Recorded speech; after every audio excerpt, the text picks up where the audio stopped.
मेरे साथ है एडवोकेट इरफान हाफिज लॉन।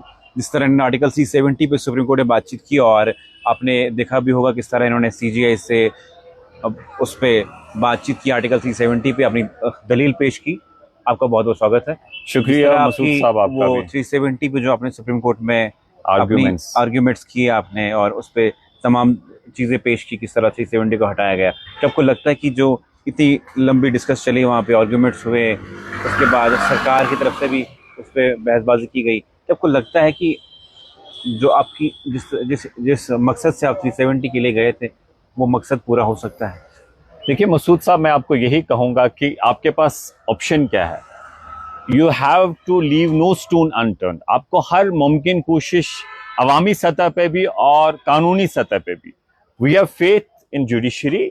और हमने देखा हमारे जो वहाँ पर आर्ग्यूइंग कौंसल्स थे, किस तरीके से उन्होंने प्रोफेशनल तरीके में और बहुत दिल लगा के बहुत मेहनत उन्होंने की।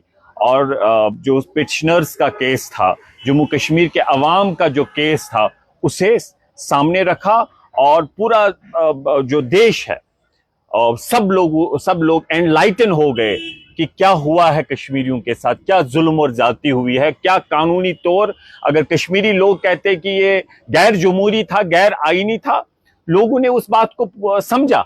इस तरीके से आगे केस पेश किया गया। और उसके साथ साथ मुझे लगता है कि एक बहुत बड़ी बात है कि आपने जो बात कानून के दायरे में ढूंढ रहे हैं आप सुप्रीम कोर्ट जाके, और जो आपने 2019 में सिचुएशन थी वो आज 2023 में नहीं थी।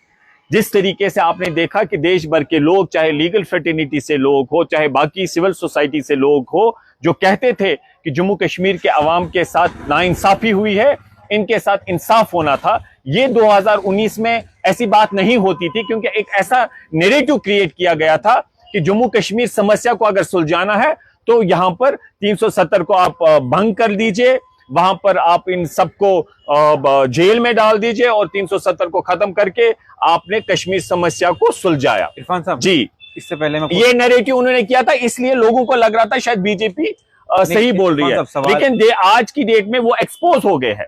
आज आप देखिए 2019 में जब उन्होंने 370 को हटाया, उन्होंने कहा था कश्मीरी पंडित्स वापस आएंगे, उन्होंने कहा था बिल्कुल कश्मीर सुलझ जाएगा, लेकिन कश्मीर में आज भी अपसफा है।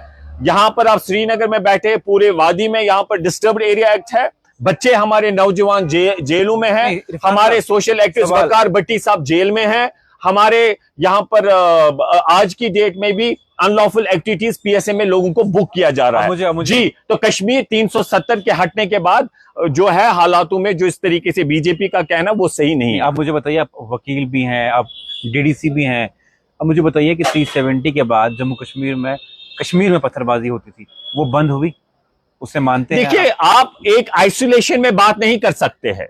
आप देखिए हमारा देखिए, हमने 70 सालों में देखा है और खुसूसन इस 30 सालों में हालातों में हमने उतार चढ़ाव देखे। कभी सुनिए ना, कभी हालातों में नॉर्मल से जवाब को डाइवर्ट करें। नहीं, मैं जवाब को, मैं आप बीजेपी के प्रवक्ता की तरह बात कर रहे हैं। आपको पूछ रहा हूँ चीजें, देखो जी एज ए जर्नलिस्ट चीजें पूछनी है। आज यहाँ पे बैठे हैं, यहाँ पे राजबाग में जी ओपन में बैठे हैं, जी पॉसिबिलिटी थी बैठे। अच्छा ठीक है, फिर अब सब ये डिस्टर्ब्ड एरिया क्यों है अभी? फिर मुझे आप एक चीज बताइए, अगर आपकी बात को सही माना जाए, सबसे ज्यादा देश भर में इस घाटी में सबसे ज्यादा मेरी फौजी लोग ड्यूटी अंजाम दे रहे हैं, सबसे ज्यादा लाखों में। इस छोटी सी घाटी में फिर इतने ज्यादा फौजी लोग क्यों? फिर अपसफा क्यों? अनलॉफुल एक्टिविटीज क्यों?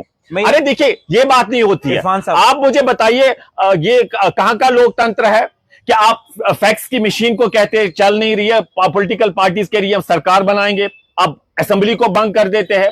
ये कहां की जमहूरियत है कि आप पूरे कश्मीर घाटी को जेल में डालते हैं और सुप्रीम कोर्ट यूसुफ तारिगामी साहब को मिलने के लिए सीताराम येचुरी को आना है तो वो सुप्रीम कोर्ट जाते हैं। आप कह रहे हैं कि एक गैर जमहूरी जो कदम उठाया गया 5 अगस्त को, उसे कैसे आप जस्टिफाई करेंगे? गवर्नर साहब शाम को कहते कुछ नहीं होने जा रहा, दूसरे दिन पूरी घाटी को, सब लोगों को आप जेल में डालते हैं। हम उस पर बात करें, हाँ बेशक हालातों में कंपैरेटिवली जो यहाँ पर प्रदर्शन होते थे, स्टोन पेल्टिंग होती थी, झूठ नहीं बोलेंगे, सुधार आया है।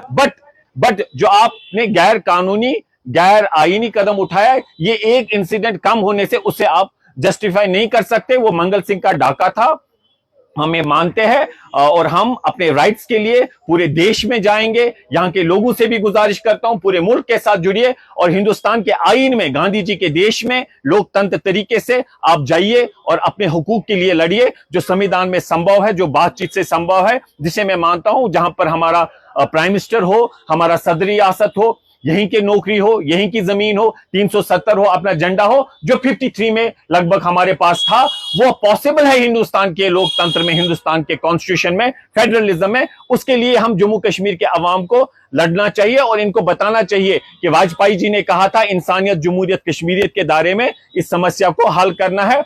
उस वाजपेयी जी की लेगेसी को आगे बढ़ाइए और कश्मीर समस्या को हल करिए। जिस तरह आप लोग बोल रहे हैं कि आर्टिकल 370 को प्रेसिडेंट अमेंड नहीं कर सकता, कैसे इसको एक्सप्लेन करते हैं कि आर्टिकल 370 को प्रेसिडेंट ऑफ इंडिया अमेंड नहीं कर सकता है? देखिए, इसलिए कि 370 जो था एक सेल्फ कंटेन्ड लॉ था, उसमें लिखा था कि ये article will cease to be operative on the recommendation of the constituent assembly. Constituent assembly 1950 में 57 में अपना काम मुकम्मल टास्क कर चुकी। तो हम कहते हैं इस प्रोविजन में लिखा था कॉन्स्टिट्यूएंट असेंबली, उनके पास ताकत है कानूनी तौर इसे भंग करने के लिए, लेकिन उन्होंने ऐसा नहीं किया। तो आपके पास कोई ताकत है ही नहीं, कोई कानूनी जवाजत ये सोर्स है ही नहीं जिससे आप इसे खत्म कर सकते। एक बात। दूसरी बात, हमारा ये कहना है कि जो इसमें कॉन्फ्रेंस आपने ली वो आपने गवर्नर साहब से ली।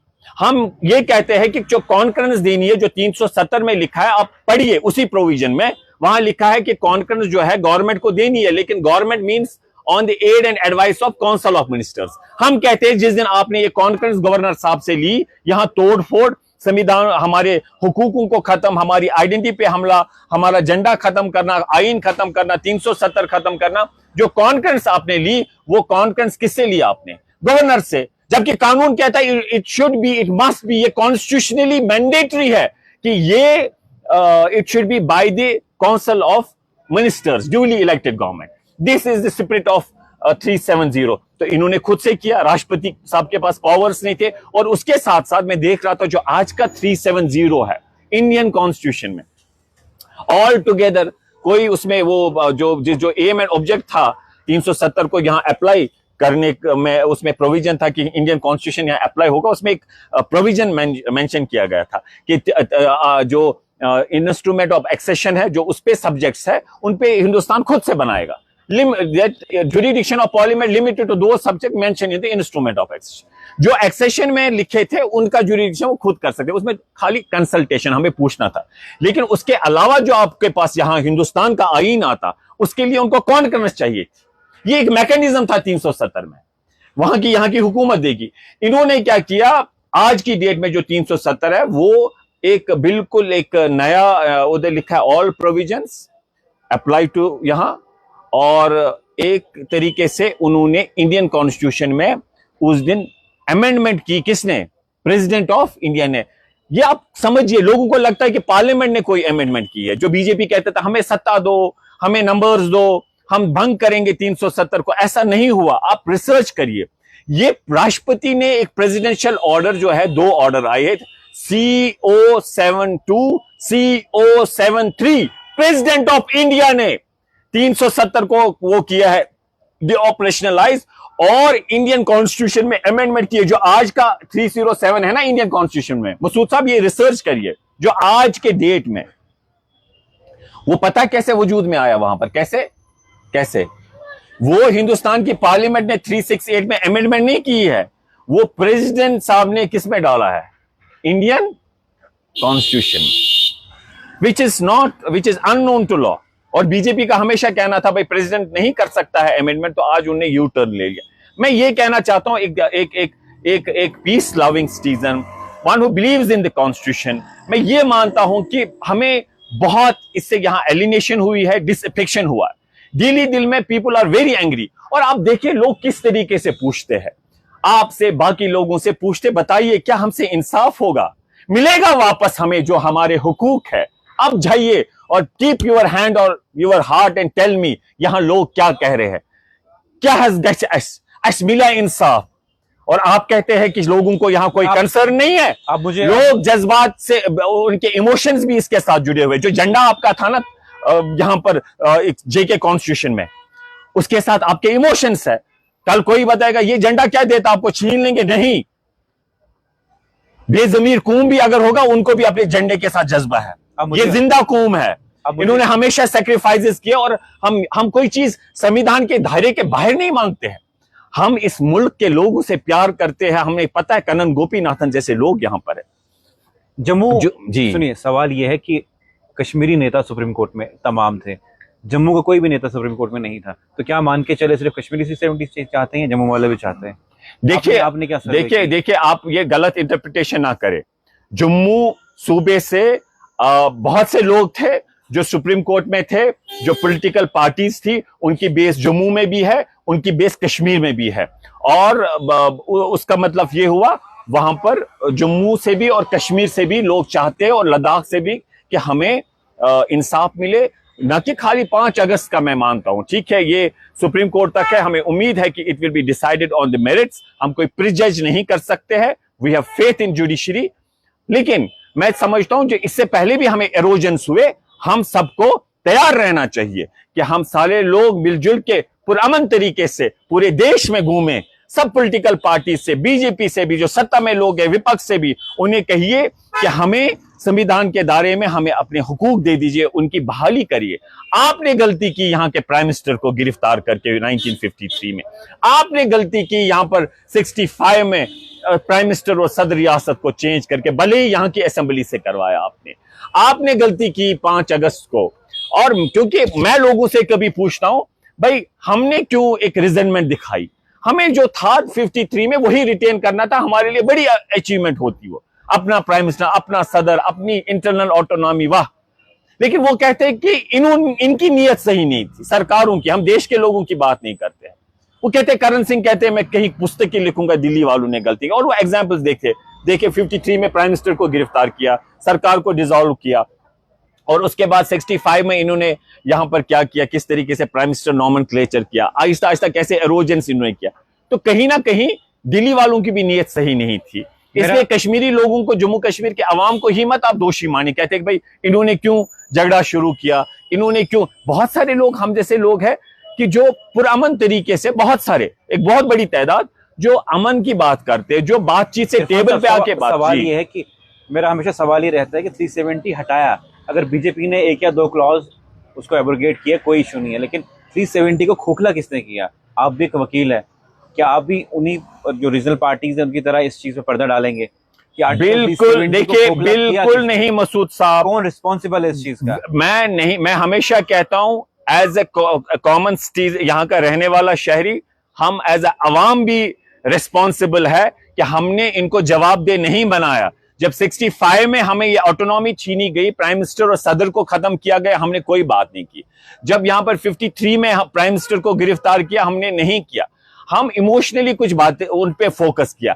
लेकिन जिन लोगों ने गलतियां की है, लेकिन मैं ये समझता हूं कि वक्त की जरूरत है, हम उनसे जवाबदेही मांगेंगे, उनको अकाउंटेबल बनाएंगे। लेकिन इस वक्त की जरूरत यह है कि हम सारे यूनाइट हो जाए और एकजुट होके अपने हुकूकों के लिए, जो हमारे हुकूक है, राइट्स है, उनके लिए फाइट करें। अगर हम इनसे हिसाब मांगने लगे आज की डेट में, तो उससे मतलब हुआ कि आप असली मुद्दे से अटेंशन डाइवर्ट कर रहे हैं। इसलिए मैं समझता हूं गलतियां मसूद साहब हमारे इन लोगों से हुई है। बस अवाम, मुझसे भी गलती हुई है कि मैंने इनको जवाबदेह नहीं बनाया, और आज भी वैसे लोग हैं जो जवाबदेह नहीं इन सब लोगों को बनाते हैं, जो बहुत ही अवाम के मुफाद में है। और लेकिन वक्त की जरूरत है, हमें इस वक्त वो चीजें सामने नहीं लानी है। हम सबको एक होना है, एकजुट के लड़ना है। और अब जम्मू के लोगों को, लद्दाख के लोगों के, कश्मीर के लोगों को, जम्मू केवल जम्मू डिस्ट्रिक्ट नहीं है, टाउन सिटी नहीं है, जम्मू डोडा भी है, पीर पंचाल भी है, हमारा ये चिनाब वैली भी है। और आपने देखा वहां से कितने वकील साहब, हमारे एक एक्स जज साहब है, वो तो लगातार वहां पर रह रहे। और आप इस बात को नोटिस नहीं कह रहे कि भाई जम्मू से कोई नहीं था, जम्मू से भी लोग थे, वकील कश्मीरी पंडित भी थे, लीडर था, वो नेशनल कॉन्फ्रेंस से भी जुड़े हुए हैं, वो थे। तो आप देखिए कैसी बात आप बोल रहे कि जम्मू के लोग तो बहुत ही इसमें उन्होंने बड़ी मेहनत की। आप गुस्सा क्यों हो रहे हैं?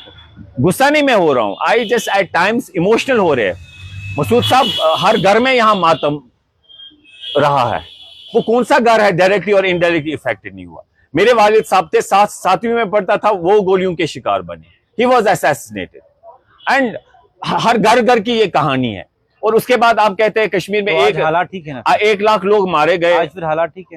आप कैसे, देखिए मैं एक चीज आपको कहना चाहता हूं, 1 लाख लोग यहां पर मारे गए हैं, यहां पर कहीं युद्ध हुए हैं, यहां पर अफसफा है, यहां सबसे ज्यादा फौजियों की तादाद है, यहां पर अनसर्टेनिटी है। 2014 में इलेक्शन हुए, आज की डेट 9 साल हो गए, और उसके बाद आप कहते हैं कश्मीर बस सब सुलझ गया। 1 लाख लोग, किसी कोई है मसला, कहीं युद्ध हो गए, हमारे फौजी भाई मारे गए, इसलिए हम ये समझते हैं कि ये मसला है। भले ही प्रेजेंटली आप मसल पावर इस्तेमाल करें, दबाव करते, जो ही कोई बोलता जेल में ईडी एनआईए पीछे लगाते हैं, इसलिए और ये कश्मीर का नहीं है, इंडिया अलायंस जो है वो इस बात को सामने रख रहे हैं। हम चाहते हैं कि विपक्ष जो यहाँ पर मजबूती के सामने आए, वो लोकतंत्र के हित में। हमें मोदी जी के खिलाफ कुछ नहीं है, हम मोदी जी को अप्रिशिएट करते, ग्रास रूट लेवल से वो बने हैं, we inspire in that context.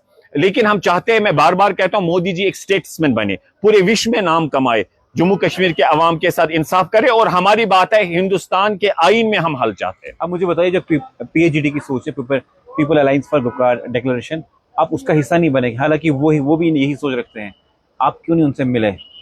क्या दावत मिली कभी? देखिए, हमारा जो है यहाँ पर जो हम बात कर रहे हैं, हम कह रहे हैं कि it should be beyond PhD, जो स्ट्रगल है।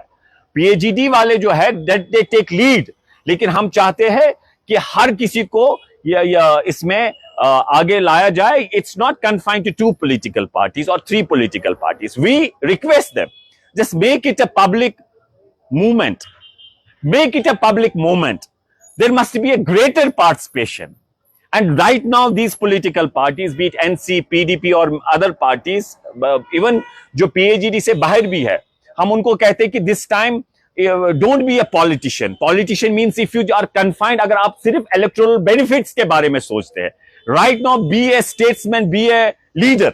और लीडर वो होता है जो उस इलेक्टोरल पॉलिटिक्स को सेक्रीफाइस करता है, सत्ता को, और फ्यूचर जनरेशन की बारे में सोचता है। आई एक्सपेक्ट कि जो हमारी इस वक्त यहाँ के पॉलिटिकल पार्टीज है, लीडरशिप है, सिविल सोसाइटी के लोग हैं, they should act as a leader, not as a politician. I said politician in its context कि अगर आप सिर्फ पॉलिटिकल बेनिफिट्स के बारे में सोचे, तो मैं उस कॉन्टेक्स्ट में ये सोच रहा हूं कि अगर हम सारे मिलकर मेहनत कर रहे, इट्स नॉट नेसेसरी कि बस आप पीएचडी में अंदर जाके काम करें। We are almost on the same page and I feel encouraged जब भी इस पे कोई हमारी बात होती है कानूनी सतह पे, अवामी सतह पे, और I was encouraged कि सब लोगों ने उस पे जो है अप्रिशिएट किया और एनकरेज किया। I remember जो ही I was in court, तो महबूबा जी ने मेरे आर्गुमेंट्स के बाद टेक्स्ट उन्हें मैसेज की, कॉन्ग्रेचुलेशंस किया, और उसे में that was encouraging. But I am trying to say कि बाकी इनके लीडर्स ने भी, एनसी से, बाकी लोग जो है कांग्रेस से, बाकी लोगों, सब ने, बहुत से लोगों ने एनकरेज किया, अप्रिशिएट किया। सो what I'm trying to say कि if the need of hour is that we are on the same, we must be on same page, भले ही आप फॉर्मली कहीं पर है या नहीं है, बहुत आगे आपको देखना है। कल को इलेक्शन होते हैं लोकसभा के, किस पार्टी का दामन थामेंगे आप, या इंडिपेंडेंट आप कॉन्टेस्ट करेंगे लोकसभा? देखिए, हमारी अपील है इस वक्त यहाँ की पॉलिटिकल पार्टी से कि वो एक तहरीक बनाए। इलेक्शन हमारी प्रायोरिटी नहीं होनी चाहिए। हाँ, अगर कहीं पर अंडरस्टैंडिंग होती है, इलेक्टोरल, मैं डीडीसी हूं, इससे पहले भी इलेक्शन लड़ा है, अगर कहीं पर अंडरस्टैंडिंग होती है तो एक अच्छी बात है। That is in the interest of the, in the larger interest of the people, but I am too small a person. ये जो रिस्पॉन्सिबिलिटी है, ये इस पीएचडी जैसे आपने बात की, they are very big people, I am too small a person, तो responsibility is on their shoulders. They should try कि सारे एक ही प्लेटफॉर्म में आए और एक अंडरस्टैंडिंग हो, और फ्रेंडली सारे अवाम के पास जाए और अवाम का एतमाद हासिल करे। चलिए, बहुत बहुत शुक्रिया। मेरे साथ है एडवोकेट इरफान हफीज लोन। क्या कुछ बातचीत की उन्होंने, 370 के बारे में भी कहा, और जम्मू कश्मीर में किस तरह हम बीजेपी को हरा सकते हैं, किस तरह यूनाइट होना है और लड़ना है अपने इंसाफ के लिए, इसके बारे में क्या कुछ राय आपकी कमेंट सेक्शन में जरूर लिखिएगा।